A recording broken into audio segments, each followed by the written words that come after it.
Join me on this video as we visit Throttle PitStop, one of the most famous motorcycle shops in Kenya.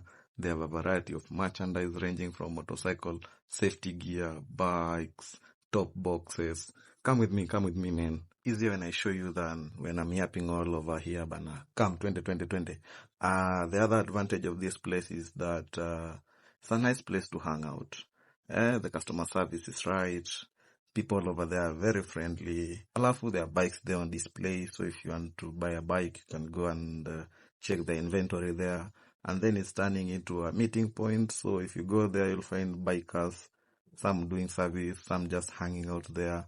So kama napanga random, unaweza sema tukutane kwa Patrick, tupatane pale kwa pato. Haya, nani anataka tupatane kwa Patrick tuende random? Baadaye, enjoy the video.